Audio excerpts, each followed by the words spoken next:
Hey, what's going on, everyone? Welcome to another episode of About Abroad, where it's my job to introduce you to people who have built amazing lives for themselves in various foreign corners of the globe. We're talking with expats and thought leaders about moving abroad, remote work, visas, and all the fun and practical knowledge that you need to know to follow in their footsteps. If you've ever dreamed of making a life for yourself overseas, maybe working remotely or embracing long-term travel, retiring or studying abroad, or even just taking a peek inside life beyond your borders, you've landed in the right place.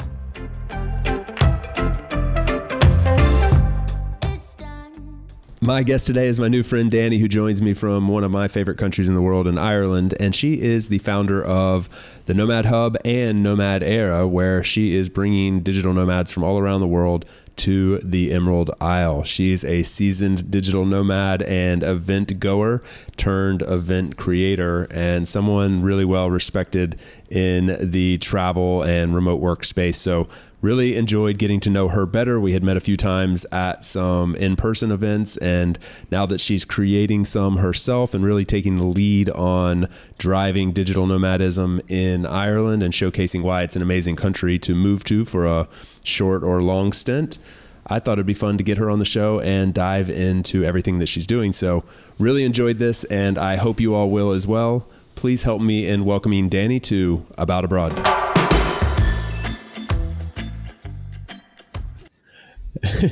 I'm noticing a theme here with you, Dani, that you are like a conference junkie in the remote work nomad world. I mean, I kind of follow along your journey here, and the only places I've met you before are briefly at two remote work conferences. And then you're bouncing around. You're in Bansko. You're all over the place at these things. So you've got a love for these remote work conferences, huh?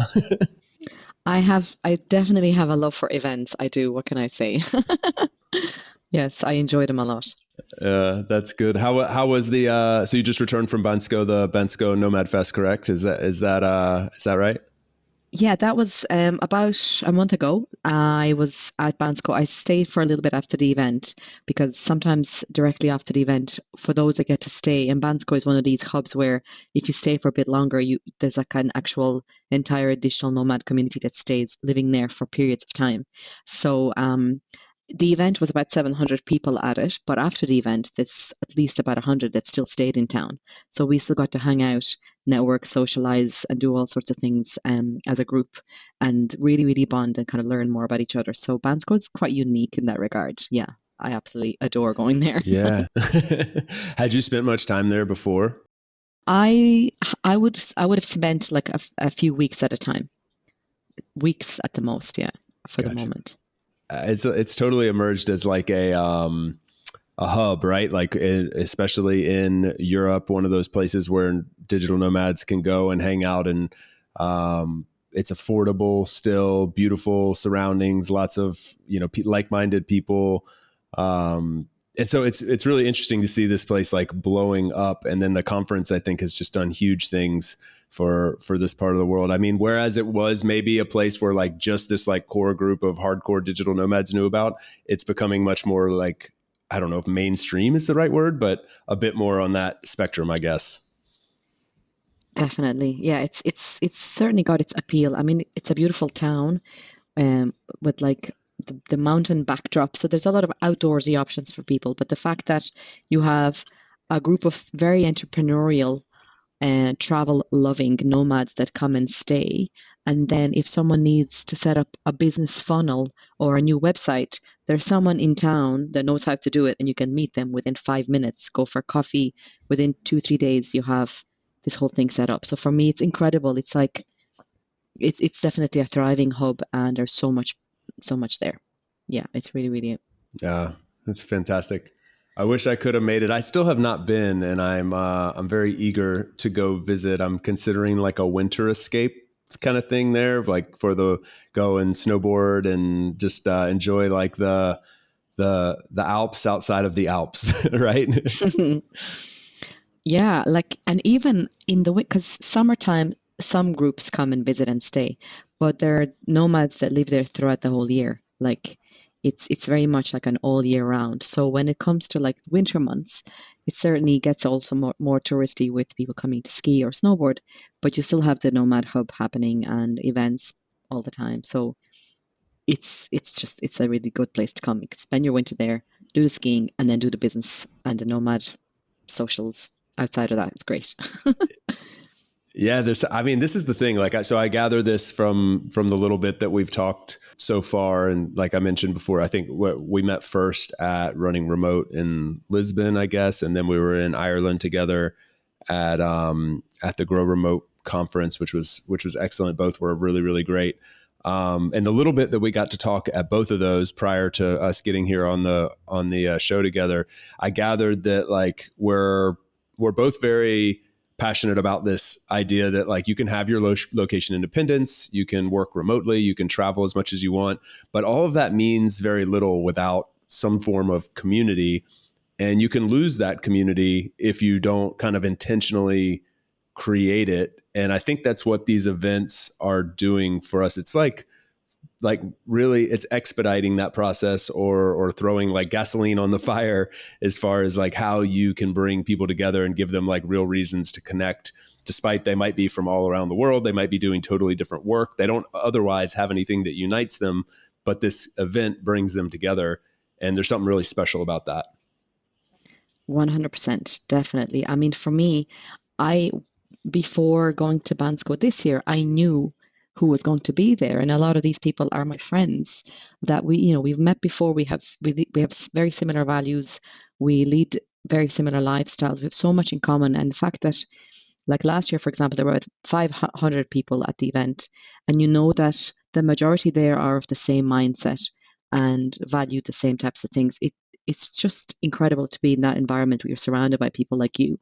And though we all go off and we travel in different directions or we have different bases or a combination of things, the reuniting with the community, even though sometimes we're connected from a distance, when we're together, it's so much more powerful and impactful and meaningful. Like I could not wait to see some of the people because I'm like, they're going to be there. Yay. Some as speakers, some as participants, others as whichever, but we're all there and we know that we go there for very similar reasons. So I really see the value in the events as a way of connecting the community, even though the community is kind of spread all around the world, technically. So, yeah. Yeah. Yeah, it's important. Well, I love that you're at the forefront of this in a lot of ways. Before we get to some of the things that you're organizing, are there any others that you've been to recently, or any other events? Like we've rattled off a few here already, and I believe you've been to one or two more in the last few months. So I'm just kind of curious. So I mentioned this. I think it's important just because a lot of people that listen to the show are like kind of newbies to this world, and they may not know that these events even exist. And so just knowing, kind of keeping them in the Rolodex of ideas for the future could be helpful. Sure. Yeah, definitely. I feel pretty well informed with regard to some of the events that are on. I went to so since Lisbon running remote, which is amazing, of course. I've also gone to a new event that started this year called Remotion Fest. That was also held in Bulgaria, and I attended that. I was actually a speaker at it. I was at that just before Bansko. So Remotion Fest is focused on remote work also, but there's an element of kind of nomadic no additional nomadism to it too. It's in a place called Burgas, which is a coastal location in Bulgaria. Beautiful place. And it was really, really interesting because we had an entire beach sectioned off that was our basically private part of the beach for the whole event. So we had the conference center next to the beach. They had unconference sessions on the beach, and then the daytime kind of in the morning things in the conference building. And then there was so much all about the place itself, like the activities. They took us on a boat ride one of the days to, I'm not even sure where, but it was beautiful. And there's so many elements to it that just made it even more appealing because it was so different. So Remotion was great. Then I went to the mountains and stayed in Bansko for the other event. since then, where else have I been? Well, I went to a Tony Robbins event, which is not necessarily for digital nomads, but that was great for personal and professional development as well. And yeah, well, we were at Grow Remote together in Portlaoise. Tony Robbins event was in Birmingham. There was about 10,000 people at it, so that was very powerful. And actually, some nomads were there. I don't know if you're familiar with Michelle Marie from Nomad Escape. We were there together, and then a couple of others that I would know by name. But it's a whole other world as well in terms of like people leveling up in their entrepreneurial kind of ventures. Yeah. Yeah. Michelle was on the podcast just recently and shared her desire to go to one of the Tony Robbins events. So I'm glad to hear she checked that off the list. So that's fantastic. It's a small world, right? Like amongst the 10,000, you nomads find each other. Super cool. Speaking of entrepreneurial journeys, so like I genuinely don't know the answer to this question. Like I have no idea what you do, how you make this nomad life work. I'm assuming you're not a trust fund baby, and I'm assuming you do something to create that. And so I'd be curious to know a little bit about like what what your professional background is, how you got to be living this life that I think a lot of people would find pretty exciting, bouncing around to all these nomad events, building one yourself, founding the Nomad Hub and NomadÉire. I think there's a lot packed in there. So maybe just take us back a little bit, like tell us a brief review of your story, and then we'll get into what you're doing these days. Okay, so I'll take you back in time. Well, my my background is in education largely. So I've done a lot of teaching, training, teaching as a teacher, but also training others to be teachers or trainers, facilitating and things like that, which is also linked into sometimes I've also organized and hosted different types of events in the past. So as part of that, sometimes being a trainer or facilitator at an event, etc. So with regards to teaching, I've taught for years. I've been teaching English for a long time. I've taught business. I've also been a yoga teacher. I'm still a yoga teacher, but maybe I don't teach as frequently nowadays because I've kind of shifted my attention to different things. I've done yoga retreats also. So with teaching, that's been one thing that's also opened up opportunities in terms of like having the option to teach from anywhere, but also to teach online. So I've done both. I've done kind of a mix of things, and I'm not one of these people that started working online when the pandemic hit out of necessity and out of, it's just things shifting globally. I'd been teaching or working online from way before. And that's one thing. And then also when I when I travel, I like the option of getting something else that I do locally. So sometimes I have my own thing that I'm doing working online or working in person, and I like to get another job or at least get involved in some type of project locally. So I also do that. And it adds to it. Sometimes it could be just a voluntary project that I'm involved in. Like when I lived in Costa Rica, before the pandemic, I was in Costa Rica. And there I decided to also work in a local bar for a little bit because it was a great way to get to know and meet the locals, to hang out with them. It was not out of necessity, it was out of desire to connect and expand my world. And also I got to practice my Spanish even more. My Spanish is pretty good, but it was fun. So I was teaching online. I was dealing with people from different time zones. So my teaching hours were at really rare hours, in terms of the Costa Rican time zone, but it still worked. And then I would go to the bar, and then I was also teaching yoga there, sometimes in this beautiful wooden platform, kind of mid jungle, with monkeys in the background making funky noises and whatnot. That was exciting and fun and different. I really enjoyed that. And then other times I was teaching yoga by the pool. I do any of those or all of those depending on where I'm at. And then I've also done things related to digital marketing, so I help with content creation sometimes. So I still do that. Sometimes I take on extra gigs here and there, depending on where I'm at. Um, yeah, so that's kind of a bit of an overview of maybe some of my background. There's a lot more. I could talk for hours. I don't know how many hours you have. It's a long form podcast. We've got plenty of time. No, but let me ask one question real quick. Where were you in Costa Rica?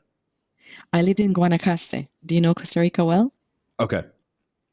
Not super well, but I spent a couple months there at one point, and was mainly in Puerto Viejo, and there was an amazing yoga place that just sounded exactly like what you were describing there.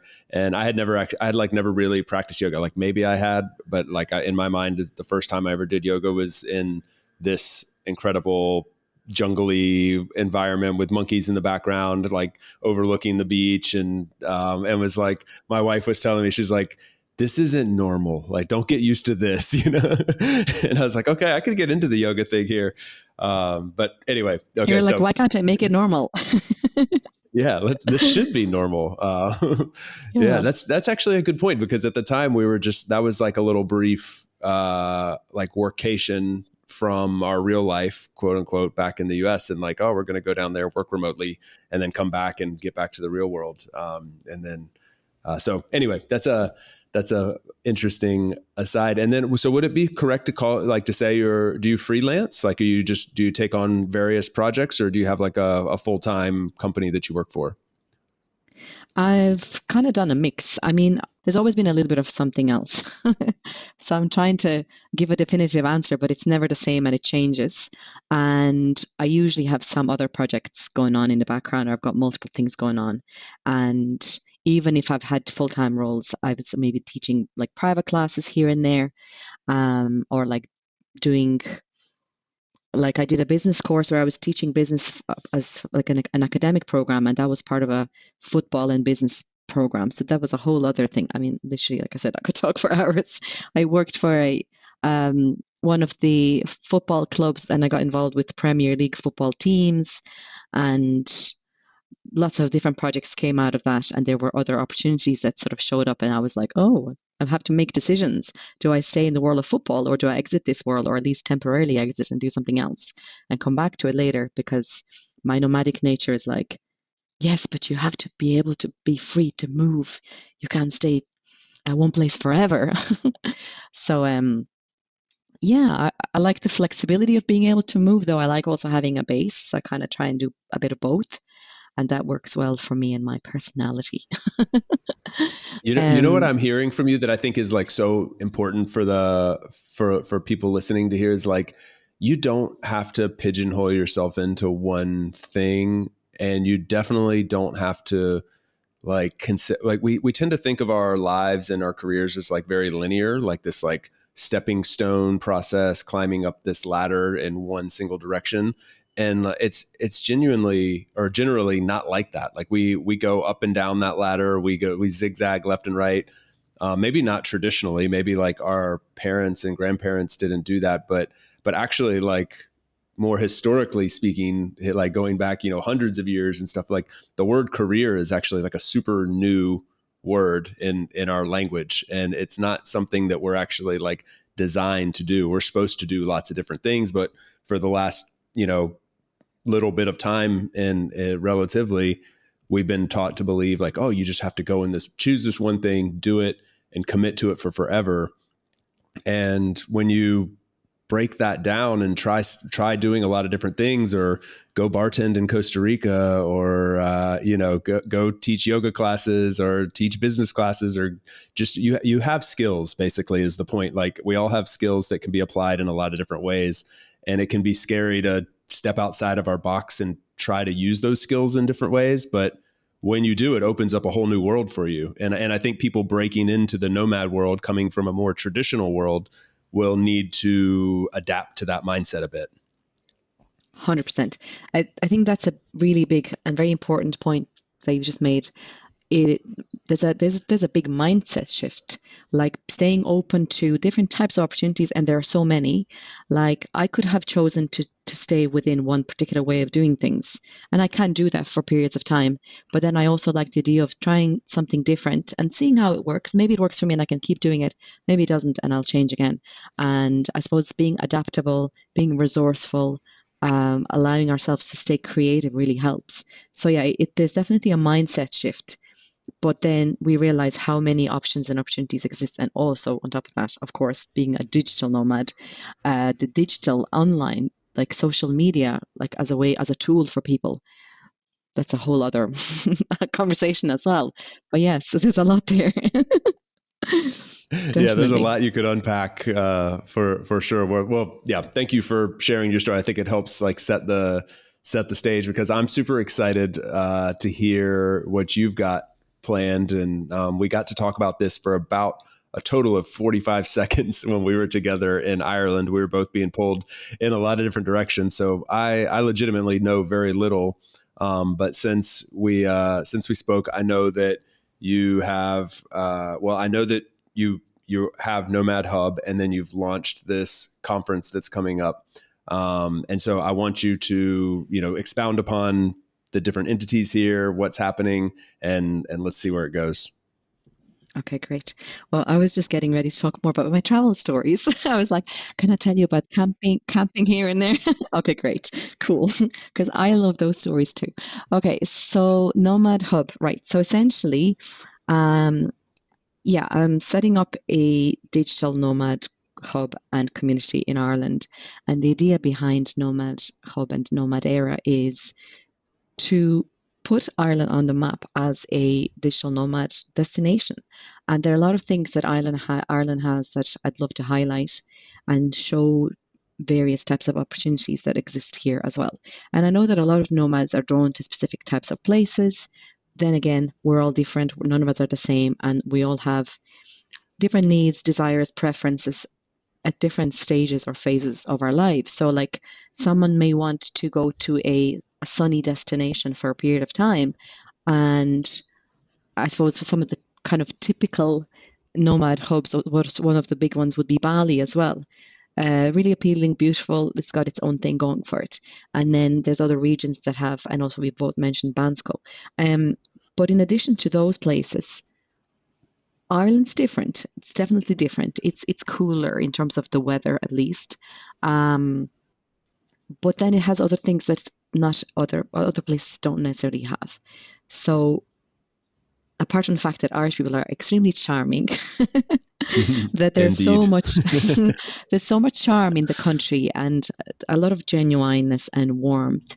Like if you stay at an Irish home, like with an Irish family, or like even in a B&B, like family owned B&B, it's such a beautiful kind of cozy, warm feeling throughout. Like getting your breakfast, homemade breakfast, and just being in the house that's, in nature, gorgeous, kind of beautiful places to look at. There's something very warming about it.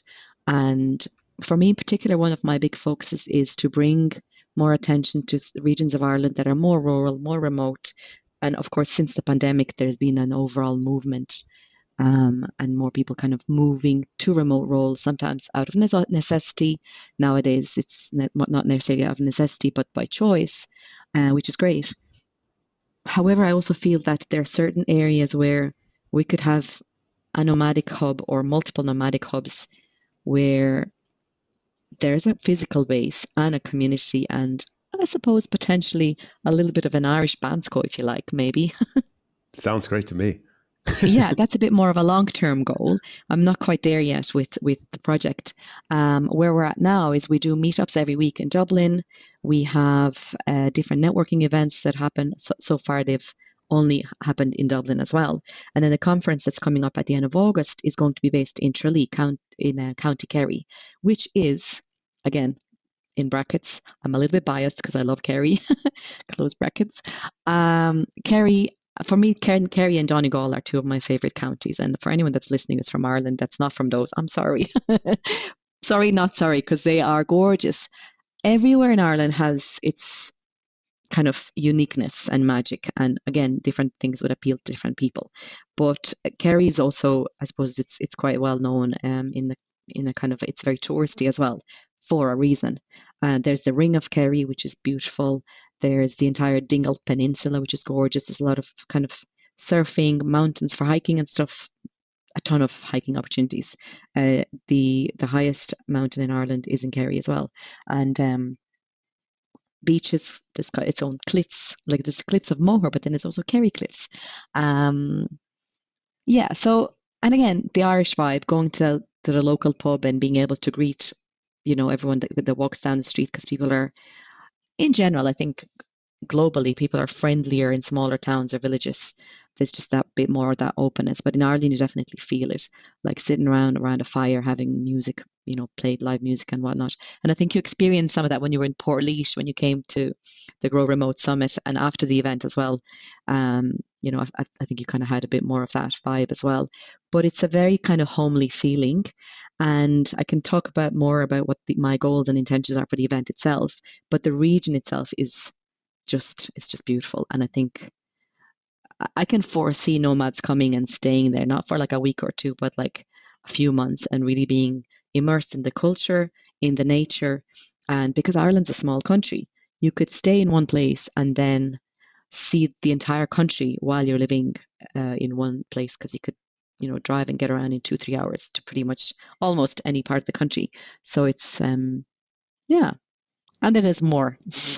Which do you want me? Which direction do you want me to go in?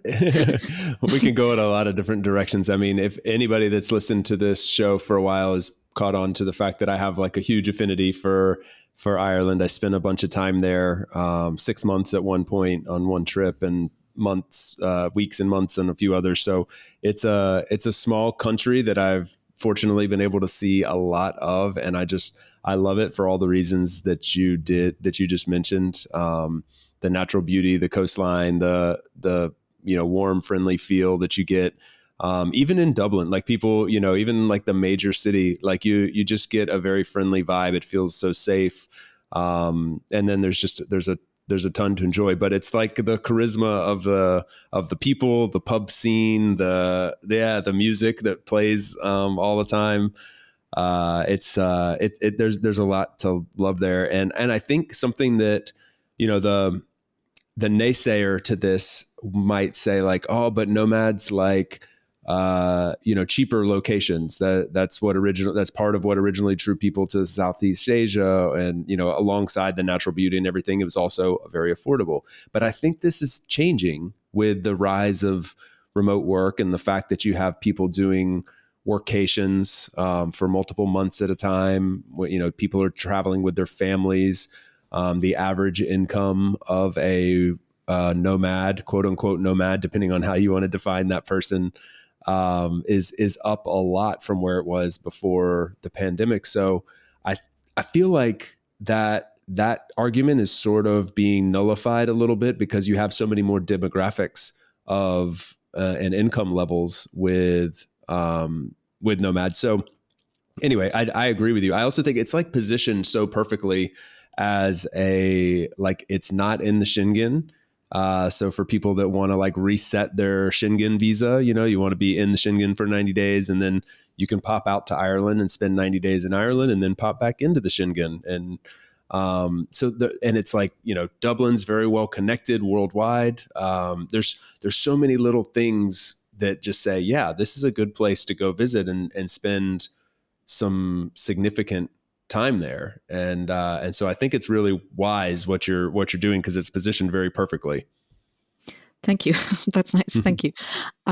Well, actually, now you mentioned Dublin as well. I am based in Dublin currently, and Dublin as a city, it's a capital city, but it doesn't have such a crazy big capital city vibe. It's got a more of a smaller capital / town vibe sometimes, depending on where you're at. But it has so much in it in terms of things to do. Like if someone just wants to go out and explore and enjoy nightlife, Dublin has a great nightlife. Restaurants, cafes, there's so much variety, international cuisine and all that type of stuff. Like for example, I had this conversation with someone recently who had come to visit for a few days, and I was saying, like, have you been to a comedy show? They're really good comedy shows every single week that are extremely affordable. Like some of them, you enter and you pay by donation at the end of the evening, so you could actually, sort of depending on your own budget, still go and see a lot of really good quality, and it's Irish humor, which I think is amazing. Creme de la creme. I think it's one of the best. Again, biased, but whatever. Whatevs. So comedy nights, if you want live music, there's live music in Dublin every single night. So there's so much in terms of like things to do, cultural and also international kind of mix of things as well. But I also think that outside of Dublin, you feel a bit more or a lot more the the energy and the culture of Ireland, and the, I suppose, more, you definitely feel Ireland more when you get out of Dublin. So it's easier for people to come to Dublin. There's different hubs. There's a ton of co-working places, like literally a ton. Um, and Dublin has a lot of those facilities and things like that. But I also see that like a smaller town, a smaller community, that even more things could be created, more new businesses can be brought there, whether it's nomads coming to Ireland and setting up their business here, because again, there are lots of opportunities there. Being a business owner in Ireland has its own perks. Why do a lot of these tech companies set up their headquarters, and it's a tech hub? Why are they here? For a very obvious, clear reason. There are benefits. So Yeah. It's very, very, very clear benefits. I mean, like I don't think the average person knows that. Like Ireland is the headquarters for many international companies have set up their European headquarters in Ireland. Yeah, like every big tech name you can think of, they're there in Dublin, not in Paris or London or Barcelona or some. They're there, not Berlin. They're in Dublin. They're in Ireland, and the government's invested a lot in that. And also something that I learned. I don't know if you knew this. I'm sure already, but this was really interesting for me at the Grow Remote Summit in Ireland a few months ago. Like I got to sit in on some meetings with like government officials from all across the Irish government and European government who were talking about the basically like the stellar investment that the Irish government has made in remote working in Ireland. Like you mentioned, all the co-working hubs, like a lot of those are government sponsored. And this is like revolutionary, for people across the rest of the world. They're like, wow, really? Like the government has set up amazing co-working spaces and is funding projects so that remote workers are happy to be here. So making that like comfortable and affordable and accessible is something the government's like very much so invested in, which is just like another reason why this makes sense. yeah, and I mean the entire kind of ecosystem of entrepreneurship and startups, and people setting up their own business. Besides the fact that things can be done in English, which makes it easier for people from where, regardless of where they're from. But also there are different types of support available. So, like as a business owner in Ireland, there are options to get mentorship, funding. There are tons of different types of sources of funding, and if people are doing something specific, also of course it depends on what it's for, what it's about, how they're setting up their business models and whatnot. But the opportunities exist, and there's a clear pathway to follow. There are processes. I'm involved in a lot of kind of women in tech and female founder groups, and some other conversations are coming up in the next few days, actually. One tomorrow, as a matter of fact, related to some of these topics. But there is a lot more also to encourage more women to get into the world of business, setting up their own, and kind of encouraging women as leaders. There's a whole lot going on there. And then you mentioned remote and the government supporting it. Yes, definitely. Different county councils. I've been contacted by a few different groups and councils. Some I have reached out to for specific things, and others have actually reached out to me because they can see that there is potential there. There are things that can be created. To me, it's important how things are set up and created, that it's done in a way where it's looking at sustainability, that there's structure, and I suppose run with good intentions. But the other thing that I just wanted to add before I get pulled in a different direction, because there's so much to talk about, there's a national scheme, a campaign that was started not too long ago called Our Living Islands. And this is where the Irish government is essentially encouraging, looking at ways to get people to move to some of the islands off the coast of Ireland. They're more remote. Most of them are on the west coast of Ireland, and either where people get to renovate properties that are old or abandoned or whatnot, or purchase and move and set up there, set up business or whatnot, actually literally physically move people towards some of these remote places. So rural development and supporting some of these communities is definitely driven by the government as well. So there's a lot there. There really is. And some of the others that I've spoken to and potential investors interested in some of these conversations that have been happening, they can also see that it makes sense for a lot of reasons, not just the beauty of the country and the quick and easy access with Ryanair. You're in the rest of Europe in like an hour or two. There's so much to it from an entrepreneurial perspective, from a beautiful environment and adorable people. So yeah, I think Ireland's got a lot going for it for sure. You have my vote for sure. We'll be right back to the show after a quick break for a note from our sponsor. This episode is brought to you in partnership with my friends over at Kona. Those of you that have been listening to the show for a long time know that I am a huge fan of the remote work movement. However, I also recognize it comes with some challenges. One of those challenges that plagues many remote teams is employee burnout or employee dissatisfaction with their jobs. This is really hard to monitor as a leader when your teammates are not sitting face to face with you in an office anymore. But that's what Kona was built to tackle, and they've done a phenomenal job. The co-founders over there are friends and people who have truly built something to help people and help remote workers more specifically. So I love what they're doing. It makes a huge impact for their customers, and I'm excited to partner with them here. You can find out more and get 15% off your team subscription by going to the link in the show notes and using the code CHASE at checkout. Feel free to ask me any questions. I highly recommend this product and am excited to hear what the About Abroad community thinks. Check out the link in the show notes and use the code CHASE at checkout to get 15% off your subscription. If you've made it this far into the episode and you're still enjoying yourself, then I would love to ask a quick favor. Open up the app that you're using to listen to this podcast and leave a quick review. You can do this in Spotify, Apple Podcasts, and really just about any platform that allows podcast listening now. If you can't find that in the interface of the app, then scroll down in the show notes and find ratethispodcast.com/aboutabroad, and you should be able to leave it from there. Thanks so much, guys. We really appreciate it and hope you enjoy the rest of the show.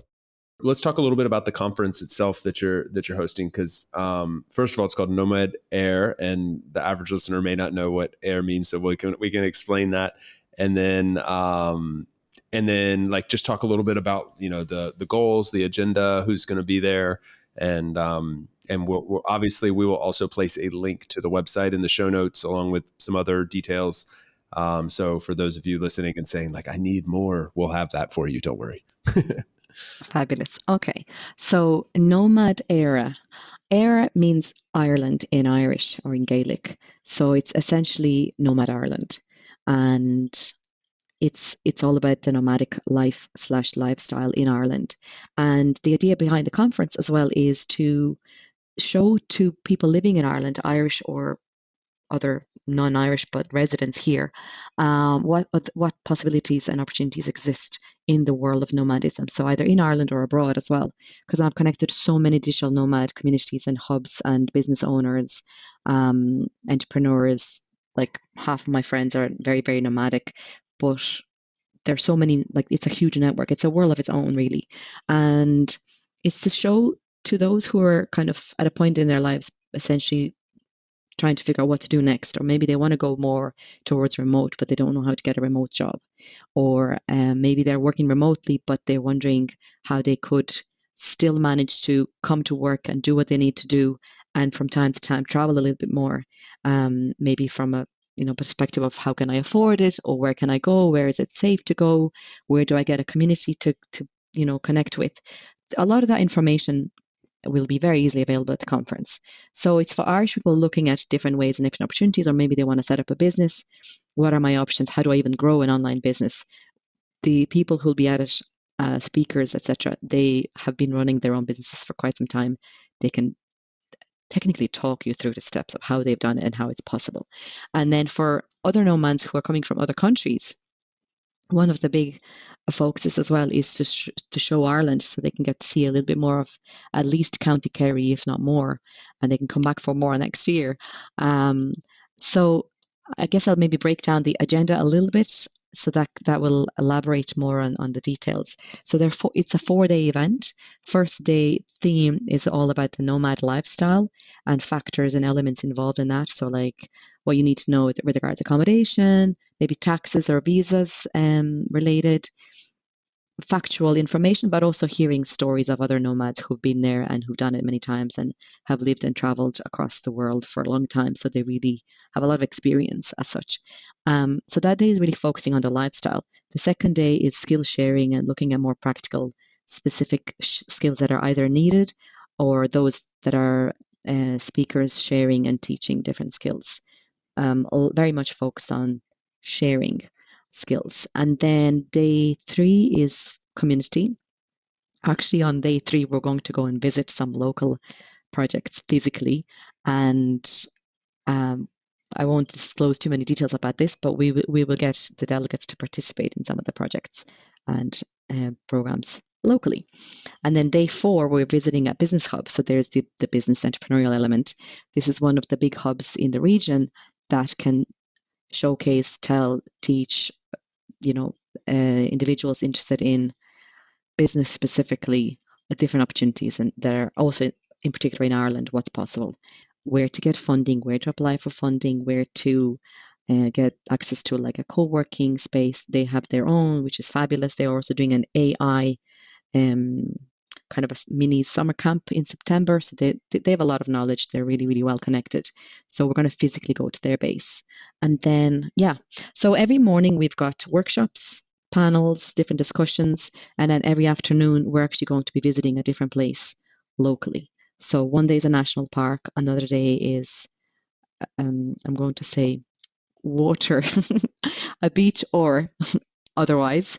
There's a lot of surfing and stand-up paddling and things like that available. Also, if anyone ends up going down to Dingle, which hopefully our event will bring us to in that direction, Dingle's got these boats that take people out. They call them sea safaris, and you can see a ton of dolphins and seals and puffins, etc. Like recently, they had some whales and whatnot. Yeah, the wildlife is incredible, actually.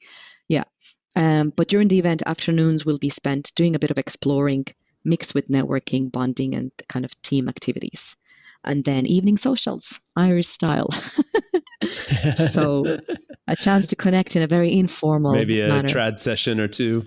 Exactly. Definitely. We've got at least one evening planned, which is very much all about the Irish culture, music, dancing and stuff. But there may be more than that. And then kind of a bit more general international vibe as well. So there's a lot to it. And then speakers, it's a pretty broad range in terms of who's speaking at it. We've got actually Dean Cutchell. This I'm sure this name rings a bell in the nomad world. He's called by quite a few the king of nomads. And ironically, or coincidentally, or maybe not at all, maybe it's how, maybe this was written in the stars, who knows. But Kerry is actually, the County Kerry in Ireland is called as the Kingdom of Ireland because it's just majestic and beautiful. So I'm bringing the King of Nomads to the Kingdom of Ireland, as it happens. I just thought that sounded really great. Yeah. But anyway, Dean is one of the speakers. There are other speakers that will talk about how to get a remote job, the different approaches, things to, what's the word I'm looking for? How to basically improve the LinkedIn profile to optimize to be seen by the right employers. What do employers look for, how to kind of deal with the interview, where to find these types of jobs, and not just any remote, but like some of the roles that are remote from anywhere. Because they do exist. And I know you're in the remote world yourself, and these things are possible. And then we have individuals teaching and coaching on very, very specific things, how to set up a business funnel that does the work for you, so you don't have to work, do all the kind of things manually all the time. There's a lot of automation and systems that can be set up so that we can, take our time back, whether it's to spend it with friends or family or go and explore a place. All these things are possible in the world of tech, and experts that can teach about these will be there. Mindset coach, who's actually more than one. They will look at how to help from a sort of a managing emotions and mindset perspective. And who else? There's a ton of people, Irish and international. experts like content creation, and Irish influencers going to also take over the social media pages for the whole event. And she'll be interviewing everybody, and they'll all be shared on multiple pages as well. I just had a couple of interviews on the two radio stations in Ireland this week, and there's a few other things coming up. So I don't know. Do you want me to keep? Because I can keep Wow. talking about this one. I know. I bet you There's a can. lot. Yeah. I mean, the Irish have the gift of the gab. You know, I could probably just walk away and let you continue for an hour, show back up. No, but what I love is how you're so passionate about it. I mean, it's like this is your baby, and it connects to everything that your life touches, which is so cool to see. Like I love seeing people just like create these things from a passion project that touches a lot of different people's lives. So I can see that. I wish the audience could see your face as you're talking about it, but it sounds awesome. I think it's going to be really great for those interested in Dean, the King of Nomads that Dani mentioned before. He's a previous guest on the podcast as well, so we can link to his episode in the show notes if you're interested in getting to know him a little bit better. And as I mentioned before, we'll also have the link the to the website of the event itself in the show notes, so you can go sign up, learn more. But I think it sounds fantastic. I wish I could be there. I know it's going to be a lot of fun, and so I'm wishing you a lot of luck with it. And I hope that things go as well as they seem they will. Thank you so much. Thank you. I I can add just that there are a lot of groups and individuals and organizations getting involved and more reaching out to see how they can be a part of the event, because they can see that they can see what it's about. They understand the potential, they understand the value, and that I'm also excited about, because that's a huge piece of the whole puzzle, to together kind of drive things forward.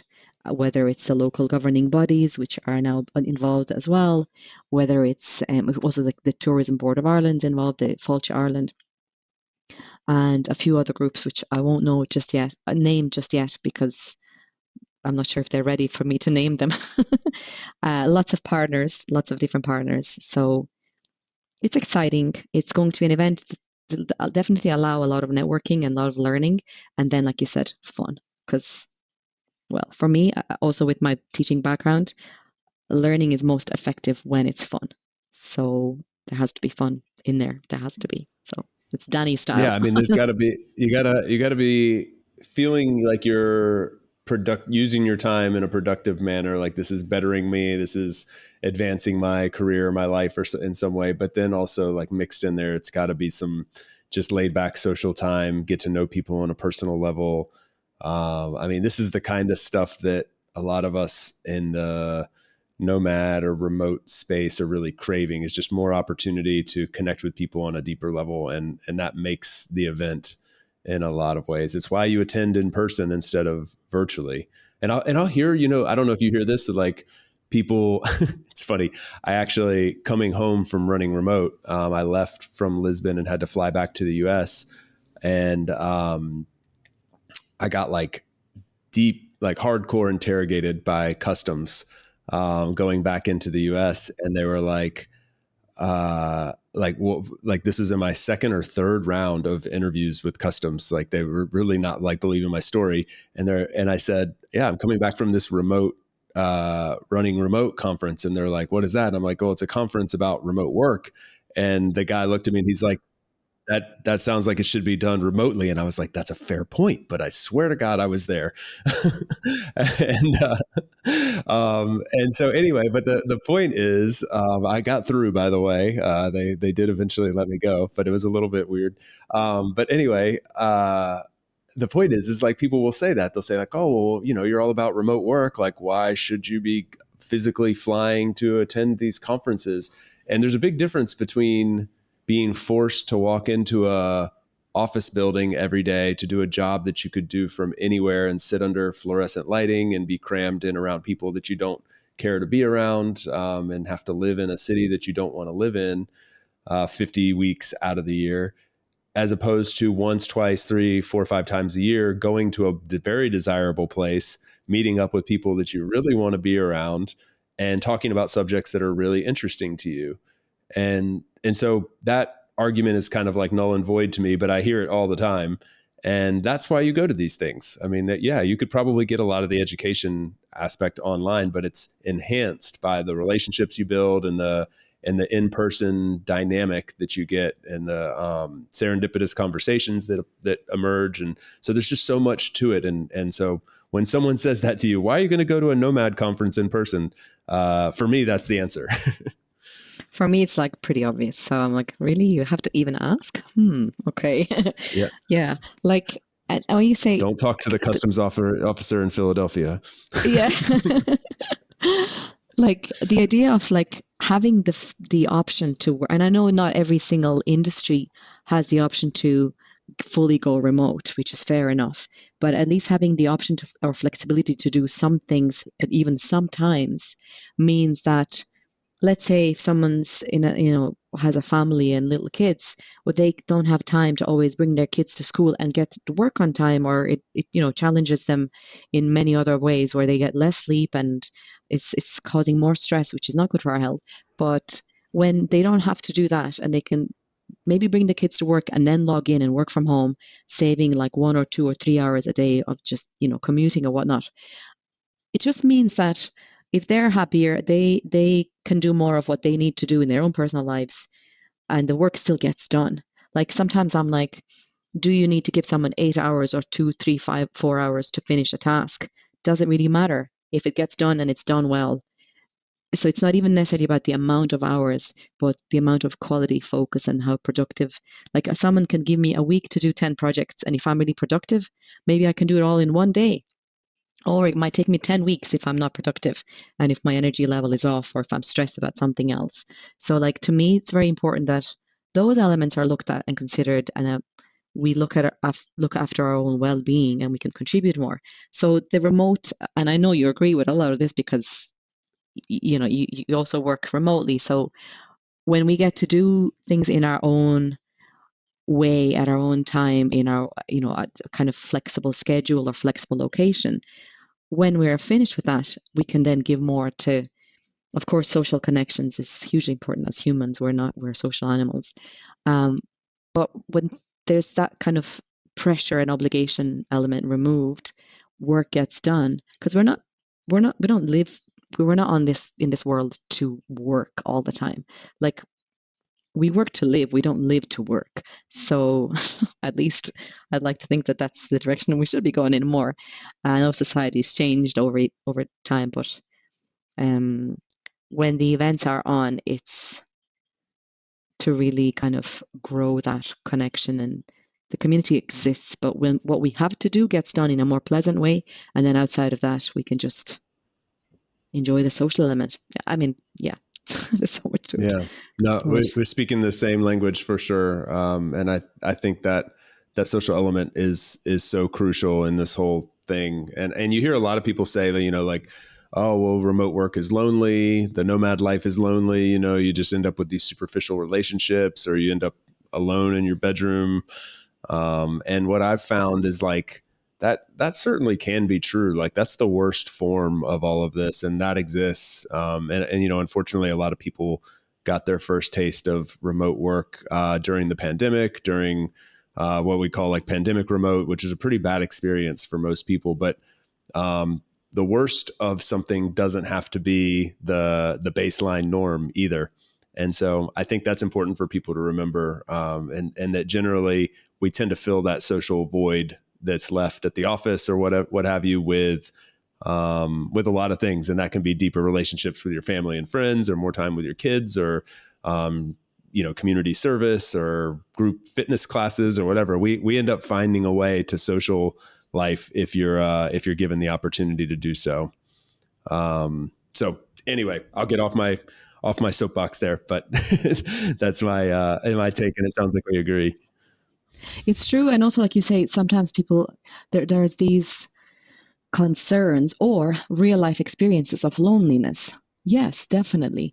What I found also with that is that what's helped me is learning changing some of my own habits, or like practicing self-discipline, finding ways to cut out distractions, and then, having focused work time as opposed to just, okay, this is an 8-hour shift during which I have to get stuff done.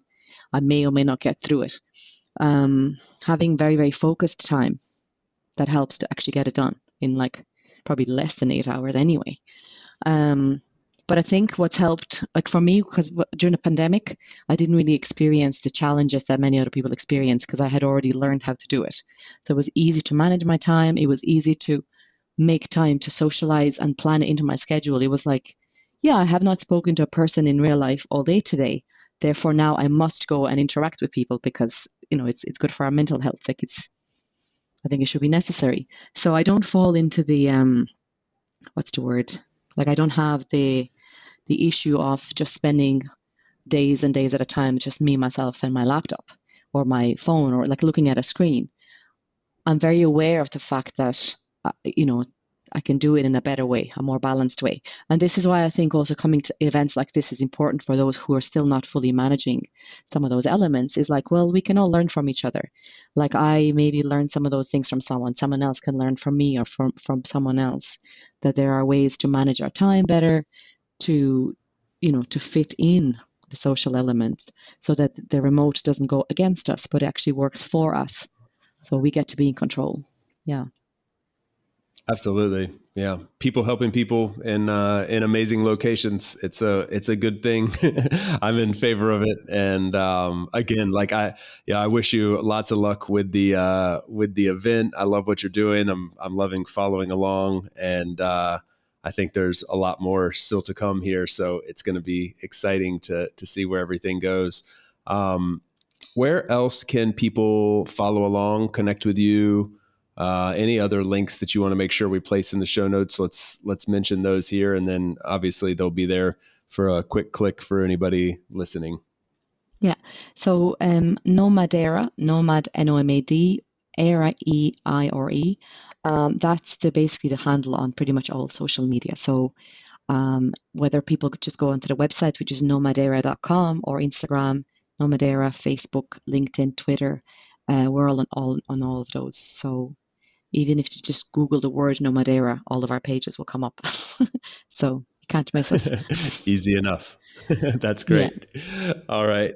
Perfect. Well, thank you, Dani. I really appreciate it. It was good to get to know you better, beyond the quick chats at the conferences. This was fun to carve out some time and learn more about your story and everything that you're doing. And, I'm sure the audience enjoyed it as well. So thank you, and let's keep in touch. And I hope to see you on the Emerald Isle before too long. Oh, I hope so too. And then perhaps potentially you might join for the Nomad Trail next year. Hint, hint. Oh yeah. Wait. Ooh, what's the Nomad Trail before we sign off real quick? Give us a teaser. It's a total teaser. Yeah, I know.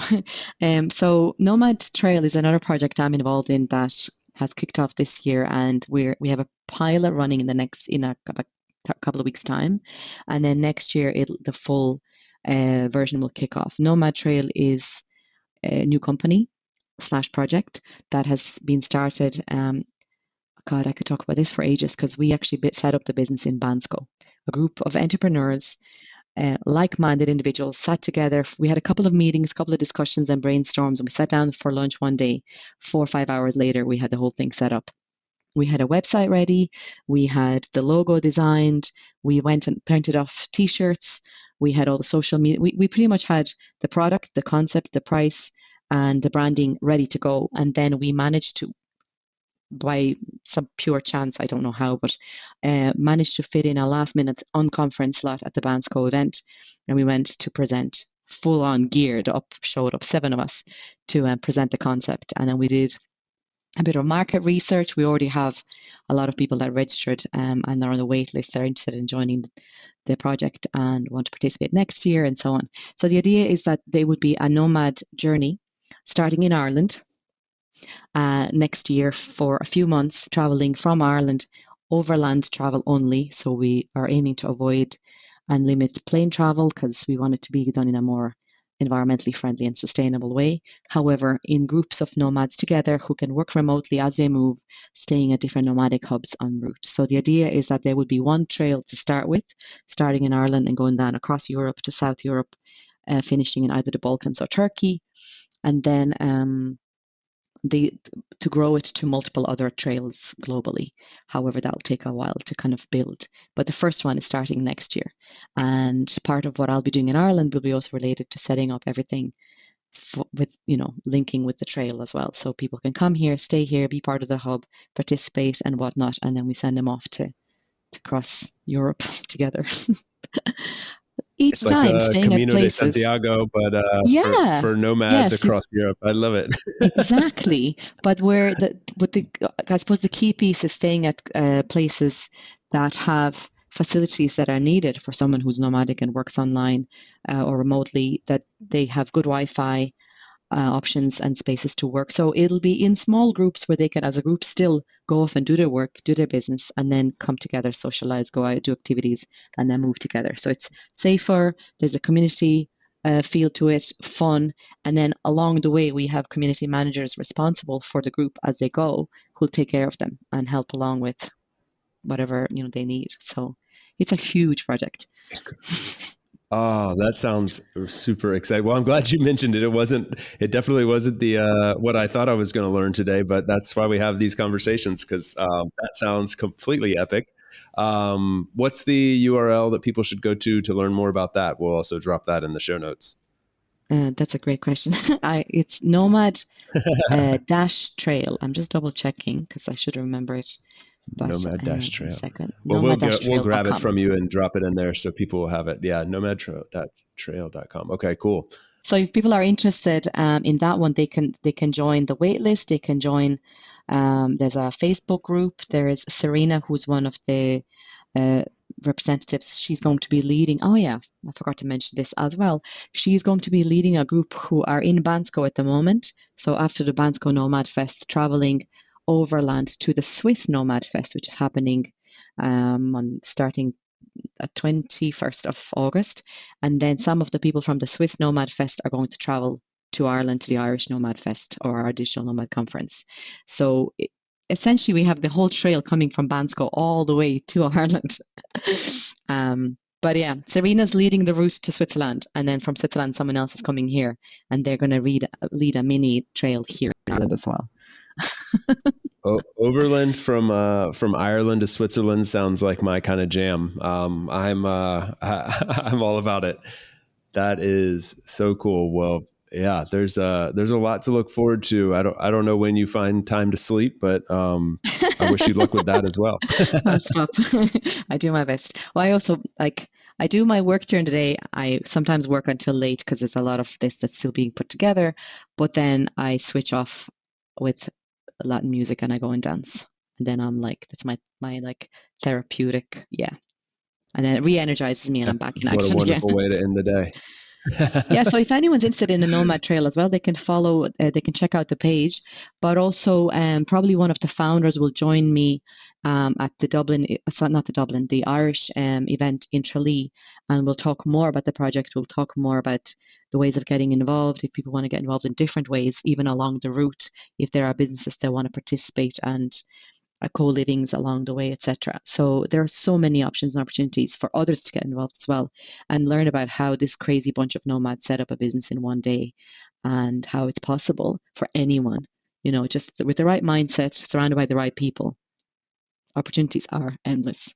So this is why you hire nomads. Look what they can do. Very, very, a lot of ingenuity there. So, all right, Dani, I kept you longer than I said I would, so I appreciate it, and thank you so much for your time. We have a lot more we could have gotten into here, but this was a lot of fun. We could do a follow-up. I appreciate it, and look forward to seeing you again. Yeah, we will. All right. Thank you. Pleasure. Thanks, Chase. Dani. Bye-bye. Have a great day. Bye.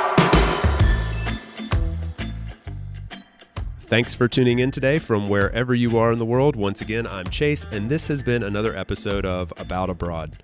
For those of you wondering how you can best support the show, I have made it super simple for you. Just go over to the show notes of the episode that you just finished listening to and click on one of the two following links. aboutabroad.com/newsletter to get our monthly newsletter, no spam, guaranteed, or ratethispodcast.com/aboutabroad, where you can quickly and easily leave a review for the show. It's not just important to me, it also helps more wanderers just like you find us. Finally, don't forget to subscribe on your podcast platform of choice, and we will see you again next week. Thanks again. Hasta luego, amigos.